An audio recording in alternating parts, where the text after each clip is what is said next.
Hi friends, welcome to my YouTube channel science for railways. ఈరోజు మనం RRB group డికి సంబంధించిన 101 shifts chapter wise ఎక్స్ప్లెనేషన్లో chemistry అనే section కింద మనం ఎన్విరాన్మెంట్ కెమిస్ట్రీ గురించి మాట్లాడుకుందాం. So this is the last section అనమాట. నేను ఇప్పటి వరకు కెమిస్ట్రీలో ఉన్న అన్ని units మాట్లాడేశాను.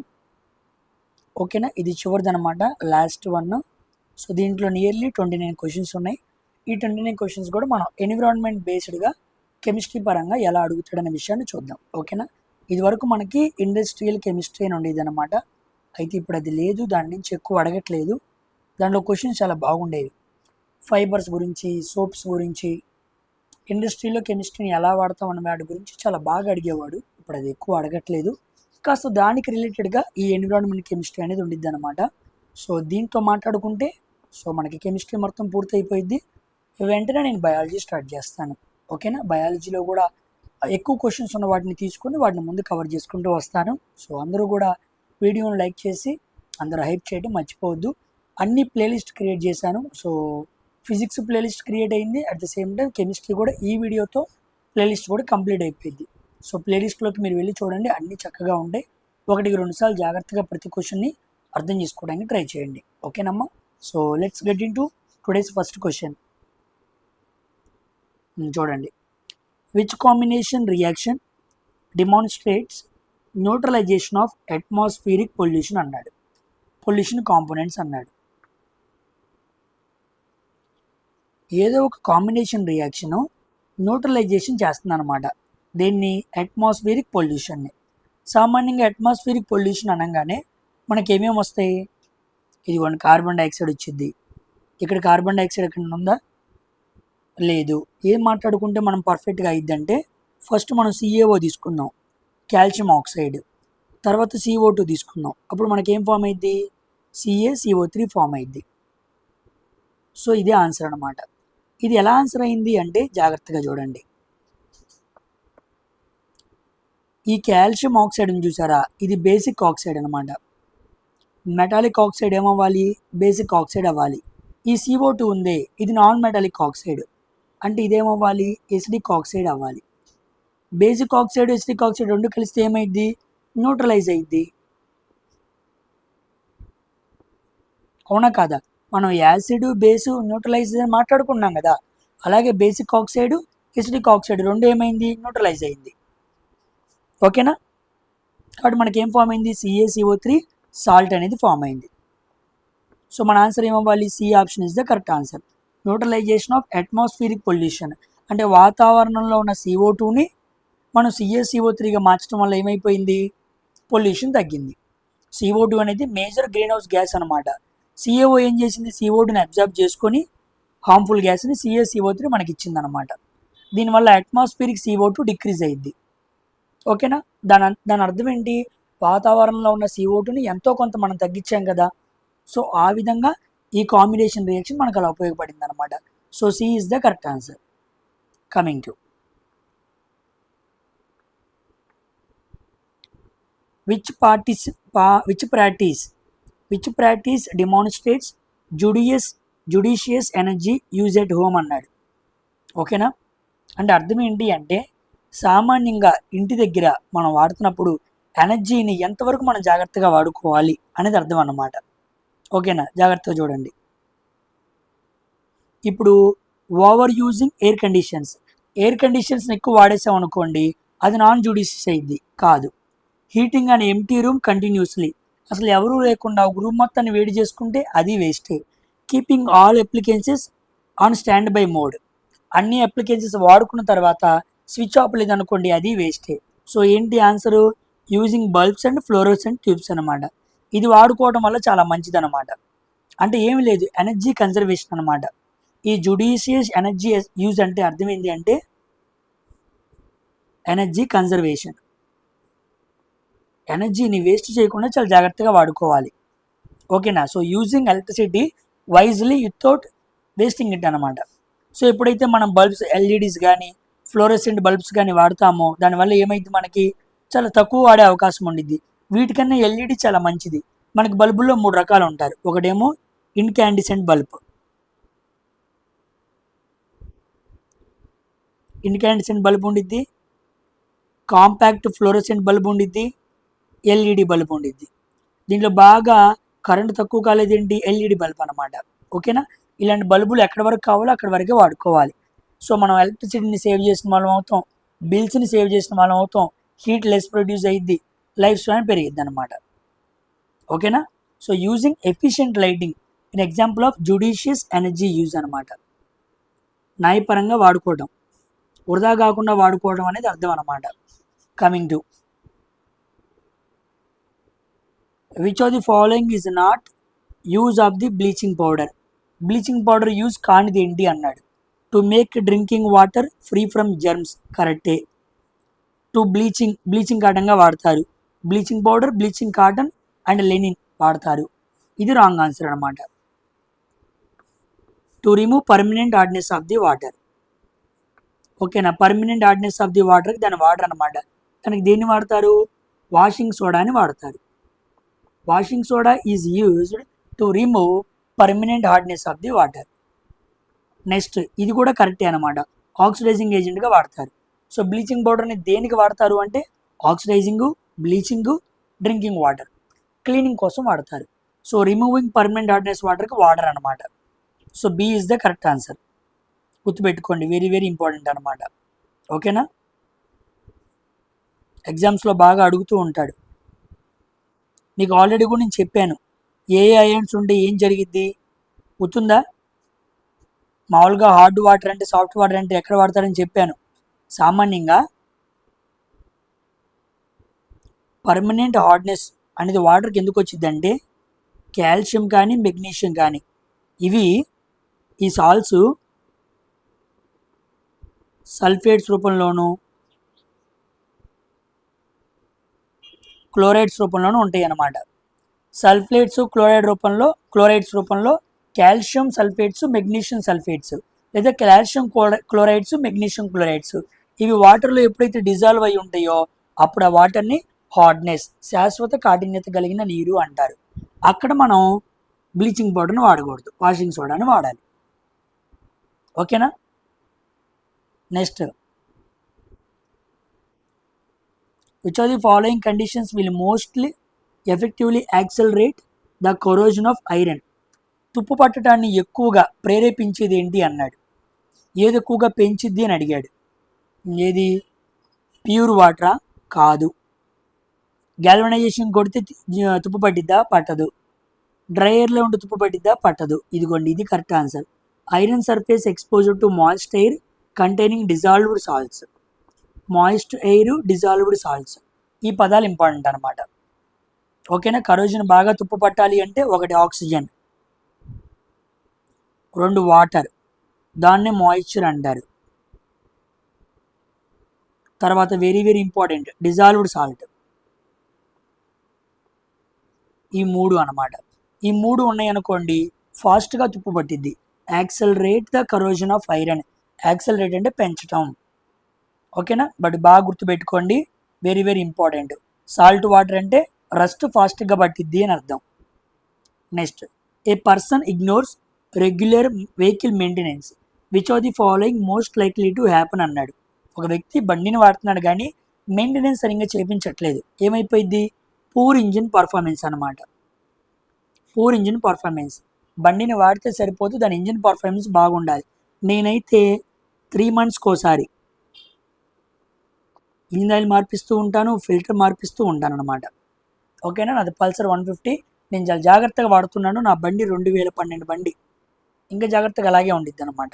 So poor engine performance రాకుండా ఉండాలంటే రెగ్యులర్ వెహికల్ మెయింటెనెన్స్ ఉండాలి.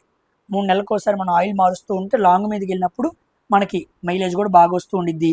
ప్రెషర్, టైర్లు ప్రెషర్ కానీ, ఇంజిన్ ఆయిల్ కానీ, ఎయిర్ ఫిల్టర్ కానీ, స్పార్క్ పెగ్గులు కానీ ఈ వర్షాకాలం వచ్చినప్పుడు మార్పించుకోవాలి. అయితే అర్ధరాత్రి పూట మనం ఎప్పుడైనా ట్రావెల్ చేస్తున్నప్పుడు ఆగిపోయింది అనుకోండి, మనం ఇబ్బంది పడతాం. ఓకేనమ్మా. తర్వాత corrosion cause damage to the metal body especially అన్నాడు. కరోజన్ అనేది ఏం చేస్తుంది, మెటల్ బాడీకి డ్యామేజ్ చేస్తుంది. దేనివల్ల, మాయిస్ట్ ఎయిర్, తేమతో కూడిన గాలి దానికి తగిలితే అది తుప్పు పట్టిద్ది.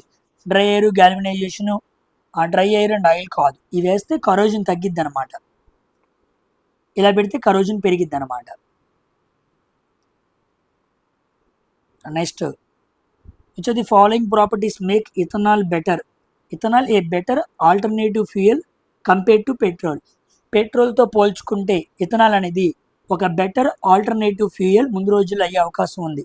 కారణం ఏంటి అన్నాడు. ఇదిగోండి, ethanol burns with clean smokeless flame అనమాట.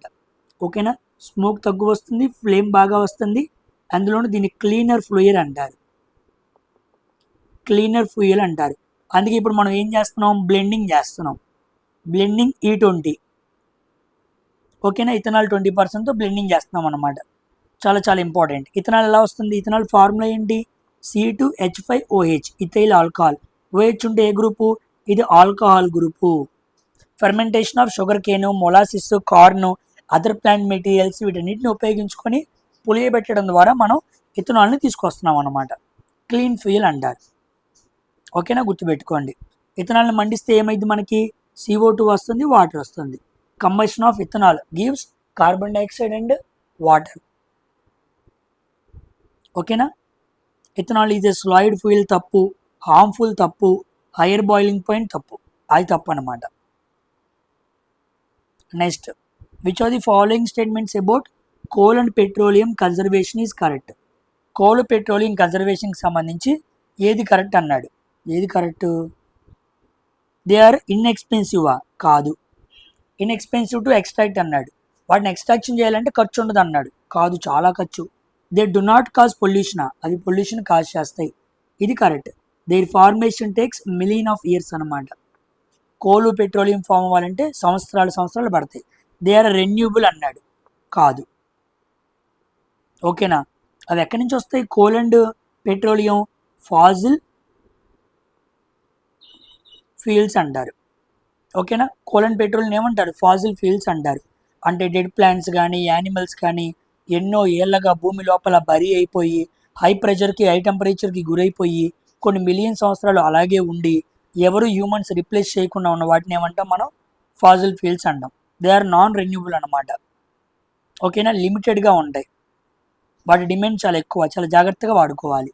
సో పెట్రోలియం, కోల్కి సంబంధించి ఇది కరెక్ట్ ఆన్సర్ అనమాట. కార్బోనైజేషన్ అంటారు.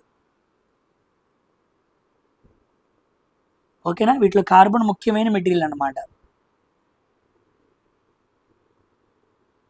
Why conservation of petroleum important అన్నాడు. అంటే పెట్రోల్ని కన్జర్వ్ చేయడం ఎందుకు అన్నాడు. ఎందుకు? It is a non renewable. తిరిగి వాడుకునేది కాదు కదా, లిమిటెడ్గా ఉండిద్ది. నాన్ రెన్యూబుల్ అంటే లిమిటెడ్. కొంతకాలానికి వాడిన తర్వాత ఏమైపోయింది? అయిపోయే అవకాశం ఉంది. ఓకేనా, ఎందుకంటే దాన్ని ఇంకో దాంతో లిమిట్ చేయలేం. పెట్రోలియం అనేది చాలా కాలానికి ఏర్పడిద్ది. ఓకేనా, కాబట్టి దాన్ని కన్జర్వ్ చేయడం అనేది వెరీ వెరీ ఇంపార్టెంట్ అనమాట. గుర్తుపెట్టుకోండి. మనం ఇప్పుడే బాగా దొరికిందని చెప్పి బాగా వాడేస్తూ నిలిపేయమనుకోండి, ఫ్యూచర్ జనరేషన్స్కి అసలు పెట్రోల్ అనేది ఇక పేపర్లో చదువుకుంటారు తప్ప బయట దొరకదు అనమాట. Next, coal and petroleum were formed from the degradation of biomass అన్నాడు. బయోమాస్ డిగ్రేడేషన్ వల్ల అవి ఫామ్ అయింది అన్నాడు. ఎస్, కరెక్టే. ఓకేనా, డిగ్రేడేషన్ అంటే బయోమాస్ అంటే ఏంటి? చనిపోయిన ప్లాంట్స్, చనిపోయిన యానిమల్స్ భూమిలో డిగ్రేడ్ అయిపోయినాయి, డీకంపోజ్ అయిపోయినాయి, వాటి నుంచి ఫామ్ అయింది. వాటిని ఫాజిల్ ఫ్యూయల్స్ అంటారు. దే ఆర్ ఎగ్జాస్టబుల్, అవి లిమిటెడ్గా ఉంటాయి. ఇది కరెక్టే. So both statements A and B are correct. Exhaustible అనొచ్చు, నాన్ రెన్యూబుల్ అనొచ్చు. ఈ పదాలు గుర్తుపెట్టుకోండి. ఓకేనా, వెరీ వెరీ ఇంపార్టెంట్ అనమాట. లిమిటెడ్ క్వాంటిటీస్లో ఉంటే ఎగ్జాస్టబుల్స్ అంటాడు. ఎక్కువ కాలం పట్టిద్ది, తొందరగా అయిపోతాయి. ఓకేనా, ఎగ్జాస్టబుల్ రీసోర్సెస్ అంటే ఇక చాలా కానీ రావన్నమాట. మిలియన్ ఆఫ్ ఇయర్స్ పట్టిద్ది. Next question, which of the following methods not effective to prevent corrosion of metals అన్నాడు. నాట్ ఎఫెక్టివ్ అన్నాడు. Exposure to moisture. మాయిశ్చర్కి పెడతాం వల్ల మనం ఏం చేయలేము? కరోజన్ని ప్రివెంట్ చేయలేము అనమాట. ఓకేనా, సో ఇది రాంగ్, నాట్ ఎఫెక్టివ్ అన్నాడు కాబట్టి మనం మాయిశ్చర్లో పెట్టకూడదు. Next question, which are the following molecules is split apart by higher energy ultraviolet for formation of ozone. ఓకేనా, ఏ మాలిక్యూల్ అనేది ఈజీగా స్ప్లిట్ అయిపోయింది by hire energy ultraviolet radiation. Ultraviolet radiation ఉపయోగించుకొని మనం ఓజోన్ని బ్రేక్ చేసామనుకోండి, ఎలా ఫామ్ అయింది? ఆక్సిజన్ ఫామ్ అయింది అనమాట. So oxygen is the correct answer అనమాట. ఓకేనా, మనకి O+O2 gives rise to O3 అనమాట. ఇలా మనకు ఓజోన్ ఫామ్ అయింది. ఓకేనా, ఎప్పుడైతే మన హైయర్ ఎనర్జీ యూవీ రేస్ని వాడతామో ఆక్సిజన్ మాలిక్యూల్స్ మనం ఏం చేయొచ్చు, ఈజీగా వేరు చేయొచ్చు అనమాట. ఇలా చేస్తే మనకు O2+Oగా ఫామ్ అయింది. సో హైయర్ ఎనర్జీ అల్ట్రావైలెట్ రేస్ని ఉపయోగించుకొని మనం డీకంపోజ్ చేయొచ్చు ఈ మాలిక్యూల్ని. ఓకేనా, coming to corrosion of metals is process in which అన్నాడు. కరోజన్ ఆఫ్ ది మెటల్స్ ఎలా వచ్చింది అన్నాడు. Metals are converted into oxide, sulphide or carbonate by reaction of with environmental agents అన్నాడు. ఇదే కరెక్ట్. మెటల్స్కి కరోజన్ పట్టింది అంటే అర్థం ఏంటి? అవి ఆక్సైడ్స్గా, సల్ఫైడ్స్గా, కార్బోనేట్స్గా మారిపోతాయి. వీటితో వాతావరణంలో ఉండే ఎన్విరాన్మెంటల్ ఏజెంట్స్తో. ఉదాహరణకి ఐరన్ ఉంది, ఐరన్కి తుప్పు పట్టింది, ఎలా ఫామ్ అయిపోయింది? ఐరన్ ఆక్సైడ్గా ఫామ్ అయింది. కాదు, సిల్వర్ తీసుకోండి, సిల్వర్ మస్టు పట్టింది, ఎలా ఫామ్ అయిపోయింది? సిల్వర్ సల్ఫైడ్గా మారింది.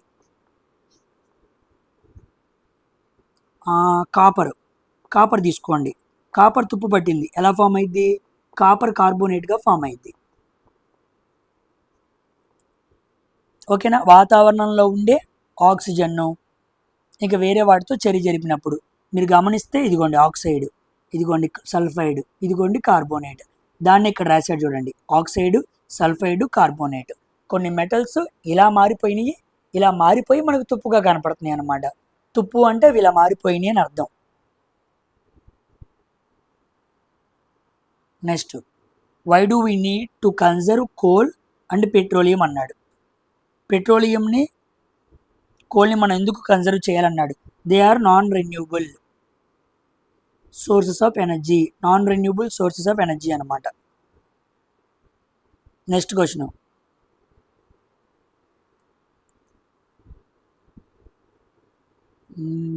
Corrosion of iron is commonly known as rusting, it requires అన్నాడు. రస్టింగ్ కావాలంటే ఏం కావాలన్నాడు? వాటరు అండ్ అట్మాస్ఫియరిక్ ఆక్సిజన్, ఈ రెండు కావాలి. Next, plastic waste has increased a lot in city over the last 10 years. Which habit of people is most likely causing this అన్నాడు. 10 సంవత్సరాలుగా plastic waste అనేది వాతావరణంలో, సిటీలో బాగా పెరిగిపోతుంది అనమాట. దానికి కారణం ఏమై ఉండిద్ది అన్నాడు. ఏమై ఉండిద్ది? ఇదిగోండి, peoples are using more disposable items instead of long lasting ones అనమాట. ఓకేనా, సంచులు, గోతాలు లాంటివి వాడకుండా ఎక్కువ ప్లాస్టిక్స్ పద్దాగా వాడటం వల్ల ఏమైపోతుంది? ప్లాస్టిక్ వేస్ట్ అనేది ఇంక్రీజ్ అయిపోతుంది. ఓకేనా, మనం కూడా జూట్ బ్యాగ్స్ వాడాలి అని చెప్పి చాలామంది చెబుతున్నారు, కానీ ఎక్కువ మనం ప్లాస్టిక్కే వాడుతున్నాం అనమాట. Next, imagine a country continues to use CFCs despite the global agreement. గ్లోబల్గా చేసుకున్న అగ్రిమెంట్ని పక్కన పడేసి క్లోరోఫ్లోరో కార్బన్స్ని కంటిన్యూస్గా వాడుతూ ఉంటే what could be the consequences? పరిమాణాలు ఎలా ఉంటాయి, ప్రపంచం మీద పరిమాణాలు ఎలా ఉంటాయని అడిగాడు. ఏమైంది? ఎన్విరాన్మెంటల్ హార్మ్, గ్లోబల్ క్రిటిసిజం, ఇదే ఫామ్ అయింది అనమాట. ఎన్విరాన్మెంట్ బాగా దెబ్బతినిద్ది. ఎంత చెబుతున్నా సరే క్లోరోఫ్లోరో కార్బన్స్ని తగ్గించకుండా వాడుతూ ఉంటే CO2, ఓకేనా, వేరే వేరే సల్ఫర్ గ్యాసెస్, నైట్రస్ ఆక్సైడ్స్ లాంటివి బాగా రిలీజ్ అయిపోయి వాతావరణం దెబ్బతిని యాసిడ్ రైన్స్ లాంటివి ఫామ్ అవటం ఇంకా చాలా జరిగే అవకాశం ఉందన్నమాట. So A is the correct answer. ఓకేనా, క్లోరోఫ్లోరో కార్బన్స్ అనేవి చాలా ప్రమాదం. Refrigerators, air conditioners, aerosol sprays, foam manufacturing, ఇవన్నీ చేస్తున్నప్పుడు అది రిలీజ్ అయింది అనమాట. Next, which are the following best explains origin of coal and petroleum. Coal, petroleum యొక్క ఆరిజిన్ ఎక్కడి నుంచి అన్నాడు. ఇదిగోండి, first option A, fossilization of plants and animals and high temperature and pressure over a million of years, ఇందాక నుంచి చెబుతూ వస్తున్నా కదా, సంవత్సరాల తరబడి ఫాజిలేషన్, దాన్నే మనం కార్బోనైజేషన్ అని కూడా అనొచ్చు, ఫాజిలేషన్ అన్నాడు. ఓకేనా. ప్లాంట్స్ అండ్ యానిమల్స్ డైడ్ అయిపోయి హై ప్రెషర్కి టెంపరేచర్కి in the absence of oxygen భూమి లోపల ఎంతో కాలంగా రియాక్షన్ జరుగుతూ అవి ఫామ్ అవుతాయి అన్నమాట. Next, which following human activities contribute to ozone layer depletion. Ozone layer బాగా దెబ్బతింటానికి మనుషులు చేస్తున్న పనులేంటి? హ్యూమన్ యాక్టివిటీస్ అన్నాడు. ఏం చేస్తున్నాం? ఇదిగోండి, using CFC based refrigerants and spray cans అనమాట. సిఎఫ్సిని బాగా వాతావరణంలో రిలీజ్ చేసే వస్తువులను మనం వాడుతున్నాం. ఓకే. దానివల్ల ఓజోన్ లేయర్ ఏమవుతుంది? దెబ్బతింటుంది. ఓజోన్ లేయర్ ఎక్కడుంది? స్ట్రాటోస్ఫియర్లో ఉంది. 10 నుంచి 50 కిలోమీటర్లు ఎబో ద ఎర్త్ స్ట్రాటోస్ఫియర్ ఉంది. దాంట్లో మనకి ఓజోన్ లేయర్ ఉంది. ఓకేనా. యూవీ రేస్ని అది బాగా అబ్జర్వ్ చేసుకుంటూ వస్తుంది. దెబ్బతింటే చాలా ప్రమాదం అన్నమాట. ఓజోన్ డిస్ట్రక్షన్ మనకి ఎలా జరిగిద్ది? ఉదాహరణకి ఒక క్లోరిన్ తీసుకోండి, ఓజోన్తో జరిపింది. క్లోరిన్ ఏం చేస్తుందో తెలుసా? ఒక ఆక్సిజన్ని తీసేసుకునిద్ది. అప్పుడు O2 ఫామ్ అయింది అనమాట. O3 కాస్త ఏమైంది? O2 అయింది. దీన్ని ఏమంటాం? ఓజోన్ డిప్లీషన్ అంటాం. క్లోరోఫ్లోరో కార్బన్స్ అంటే దాంట్లో ఏముండిద్ది? క్లోరిన్ ఉండిద్ది. వాతావరణంలోకి బాగా క్లోరిన్ రిలీజ్ అయితే ఆ క్లోరిన్ ఓజోన్ లోపల ఉన్న ఆక్సిజన్ని రిప్లేస్ చేసిద్ది. ఆక్సిజన్ బయటికి రా అని దాని ప్లేస్ తీసుకొని క్లోరిన్ అక్కడికి వెళ్ళిద్ది. అలా పద్దాక రిప్లేస్మెంట్ జరిగి దాని థిక్నెస్, ఓజోన్ లేయర్ యొక్క థిక్నెస్ తగ్గిపోయి మనం బాగా దెబ్బతింటాం అన్నమాట. ఓకేనా. గుర్తుపెట్టుకోండి. Next, which of the following is the non biodegradable material అన్నాడు. నాన్ బయోడిగ్రేడబుల్ అంటే అర్థం ఏంటి? వాతావరణంలో ఏమైంది? అది పేపర్ మంచిదే, వెజిటేబుల్ పీల్ మంచిదే, కాటన్ క్లాత్ మంచిదే, ప్లాస్టిక్ బ్యాగ్ అన్నమాట. నాన్ బయోడిగ్రేడబుల్ అంటే వాతావరణంలో వాళ్ళకి అది ఏమవుదు? కలవదు అన్నమాట. భూమిలో కలవదు. కానీ 3 ఏమవుతాయి? బయోడిగ్రేడబుల్. కొంతకాలానికి భూమిలో ఏమైపోతాయి? కలిసిపోతాయి అన్నమాట. ప్లాస్టిక్ బ్యాగ్ అనేది నాన్ బయోడిగ్రేడబుల్. గుర్తుపెట్టుకోండి, వెరీ వెరీ ఇంపార్టెంట్ అన్నమాట. ఇదే కాదు, ప్లాస్టిక్ కానీ గ్లాస్ కానీ థర్మోకోల్ కానీ అల్యూమినియం క్యాన్స్ కానీ వీటిని మనం నాన్ బయోడిగ్రేడబుల్గా కన్సిడర్ చేసుకోవాలి. గుర్తుపెట్టుకోండి, ఎప్పుడు ప్లాస్టిక్ ఎవడు వేరేవి ఇచ్చినా సరే మీరు పెట్టగలిగేలా ఉండాలి. అందుకే 4 ఎగ్జాంపుల్స్ చెప్పాను. Next, match the following. PH change గురించి అడిగాడు. ఓకేనా, చూద్దాం. పిహెచ్ ఫ్రమ్ 7 to 4, 7 నుంచి 4కి తగ్గిపోయింది అన్నాడు. 7 నుంచి 4కి తగ్గిపోయింది అంటే అది ఏమవ్వాలి? ఇంక్రీజ్ ఇన్ ఎసిడిటీ, అంతే కదా. 1, 7, 4 14. 7 నుంచి 4 వైపుకి వచ్చింది అంటే దాని ఎసిడిక్ నేచర్ పెరిగిందని అర్థం. ఇటువైపు వెళ్తే H+ అయాన్స్ కాన్సన్ట్రేషన్ పెరుగుతాయి, అంతే ఎసిడిక్ నేచర్ పెరిగింది. ఏకి 1 ఏడుంది?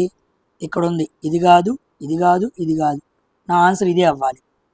ఒక ఆప్షన్ తెలిస్తే పెట్టేయచ్చు, అన్నిసార్లు అలా ఉండదండి. ఓకేనా. నెక్స్ట్, బీకి 4 ఇంక్రీజ్ ఇన్ బేసిటీ. 7 నుంచి 10 వైపు వెళ్ళామనుకోండి, బేసిటీ పెరిగిద్ది. సి దానికి 3, పిహెచ్ వాల్యూ 7 అంటే neutral solution. PH less than 5.6 అంటే అది యాసిడ్ రైన్. 5.5 అంటే 2,3K, 5.6 అంటే acid rain. So B is the correct answer. Which of the following materials remains unchanged over long periods of time. ఎంత కాలం గడిచినా అలాగే ఉండిపోయి ఏంటి అన్నాడు? Plastic bag. ఎందుకంటే నాన్ బయోడిగ్రేడబుల్ కాబట్టి. మిగతావన్నీ భూమిలో కలిసిపోతాయి అన్నమాట. ఓకేనా. Next, which of the following lead to significant damage ozone layer in the atmosphere. Ozone లేయర్ని బాగా దెబ్బతీస్తుంది ఏంటి? Chlorofluorocarbons, CFCs. చాలా బాగా దెబ్బతీస్తుంది ఇది అన్నమాట. Chlorofluoro carbons. ఓకేనా. Next, what happens win 1 drop of an acid rain water is put on blue litmus paper అన్నాడు. బ్లూ లిట్మస్ పేపర్ మీద మనం ఏం వేసాం? యాసిడ్ రైన్ వేసాం, అవునా కాదా? సామాన్యంగా యాసిడ్ రైన్ అంటే అర్థం ఏంటి? అది యాసిడ్ అనమాట. అది ఎలా మారిపోవాలి? ఒక బ్లూ లిట్మస్ పేపర్ కాస్త రెడ్గా మారిపోవాలి, అప్పుడు అది మనం యాసిడ్ అని చెప్పచ్చు. సో రెడ్గా ఎక్కడ మారిద్ది? ఇదిగోండి ఇక్కడ ఉంది, బ్లూ లిట్మస్ పేపర్ రెడ్గా మారిద్ది. ఓకేనా, యాసిడ్ రైన్ యాసిడ్ కాబట్టి. ఓకేనా, యాసిడ్ రైన్లో ఏ యాసిడ్స్ ఉంటాయి అంటాడు, గుర్తుపెట్టుకోండి. సల్ఫ్యూరిక్ యాసిడ్ H2SO4 ఉండిద్ది, నైట్రిక్ యాసిడ్ HNO3 ఉండిద్ది.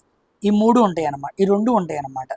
ఓకేనా, this acids forms when SO2 and nitrogen oxides అనమాట. సల్ఫర్ డయాక్సైడ్, నైట్రస్ ఆక్సైడ్స్, నైట్రోజన్కి సంబంధించిన ఆక్సైడ్స్ ఎప్పుడైతే రైన్ వాటర్లో డిజాల్వ్ అవుతాయో అప్పుడు మనకి H2SO4 HNO3 అనేది వాటర్లో కలిసి మనకి భూమి మీద పడుద్ది అనమాట. చాలా ప్రమాదం. ఓకేనా, సాయిల్ కూడా చాలా దెబ్బతినే అవకాశం ఉంది. ఏం యాసిడ్స్ ఉంటాయండి, ఇది పెట్టండి. ఏ రెండు కలిసి రెయిన్ వాటర్లో ఇవి ఫామ్ చేస్తాయంటే ఈ రెండు పెట్టండి. ఓకేనా, సల్ఫర్ డయాక్సైడ్, నైట్రోజన్ ఆక్సైడ్స్ అనమాట. Next, which are the following substances inert and simply persist in the environment for long time and harm various members of ecosystem. ఎకోసిస్టమ్ని బాగా దెబ్బతీస్తే వాతావరణంలో చాలా కాలం పాటు ఉండేది ఏంటి అన్నాడు. ఇదిగోండి, డిస్పోజబుల్ ప్లాస్టిక్స్. ప్లాస్టిక్ అనే పదం నాన్ బయోడిగ్రేడబుల్ కాబట్టి అది వాతావరణాన్ని దెబ్బతీస్తుంది. Which are the following conditions is essential for rusting of iron. Iron rust అవ్వాలంటే మనకు బోత్ ఎయిర్ అండ్ వాటర్ ఉండాలి. ఓకేనా, ఎయిర్ వాటర్ రెండు ఉండాలన్నమాట. ఇక్కడ ఎయిర్ అంటే వాడి ఉద్దేశం ఏంటి, మాయిస్ట్ ఎయిర్ అని అర్థం, నాట్ డ్రై ఎయిర్. పొడి గాలి కాదు, తడి గాలి, తేమతో కూడుకున్న గాలి అని అర్థం అన్నమాట. Which are the following conditions are essential for rusting of iron. ఓకేనా, రెస్టింగ్ ఆఫ్ ఐరన్ రావాలంటే ఇదిగోండి ఫస్ట్ వన్ ఉందిగా, presence of both oxygen and water. చూసారా, వాటర్ దగ్గర ఏముంది, మాయిశ్చర్ ఉంది. Final question, the main iron gate of your building rust over time due to, ఎందుకు అన్నాడు, moisture and oxygen. Moisture and oxygen వల్ల. ఓకేనా, సో ఇదమ్మా కాన్సెప్ట్ మీకు అర్థమవుతున్నాయి కదా. ఈ ఎన్విరాన్మెంట్లో మీకు ఎక్కువగా ఏం అడిగాడు, corrosion, rusting, ozone layer, green house effect, దానికి సంబంధించిన green house gases, coal and petroleum, biodegradable and non biodegradable, acid rain, ethanol, energy conservations, ఈ కాన్సెప్ట్స్ అడిగాడు. ఓకేనా, ఇది మనం ఆల్రెడీ నేను ఏఎల్పికి చెప్పినప్పుడు కూడా ఎన్విరాన్మెంట్ సెక్షన్లో ఇవన్నీ బాగా చెప్పాను. ఇవన్నీ కూడా కాస్త కెమిస్ట్రీ కిందకు వస్తాయి కాబట్టి దీని కింద అడిగాడు. ఓకేనా, సో దీంతో కెమిస్ట్రీ మొత్తం అయిపోయింది అనమాట. నేను కంప్లీట్గా ఫినిష్ చేశాను, ఏ ఒక్క క్వశ్చన్ వదలలేదు. 2525 క్వశ్చన్స్లో కెమిస్ట్రీ పరంగా ఉన్న మొత్తం చెప్పేశాను. నెక్స్ట్ నా టార్గెట్ బయాలజీ. సో బయాలజీలో కూడా హై కాన్సెప్ట్స్, అంటే ఎక్కడైతే 200 క్వశ్చన్లు పైన ఉన్నాయో ఆ కాన్సెప్ట్స్ అన్ని ముందు మాట్లాడేస్తాను. ఓకేనా, ఆల్రెడీ నేను బయాలజీలో సెల్ బయాలజీ క్లియర్గా మాట్లాడేశాను, మిగిలిన యూనిట్స్ని కవర్ చేస్తాను. ఈరోజు తారీఖు 21, నాకు ఆగస్టు 3 టార్గెట్. ఓకేనా, ఇది ఒక 9, అదొక 3, 12 అనుకోండి. సో 12 రోజుల్లో నేను చేయాల్సింది చేస్తాను. ఓకేనమ్మా, సో మీరు కంపల్సరీగా కెమిస్ట్రీ పూర్తయింది కాబట్టి మీరు బాగా 1-2 సార్లు రివిజన్ చేసుకోండి. ఓకేనా, సో నెక్స్ట్ వీడియోలో కలుద్దాం. Until then thank you very much for watching science for railways. Bye.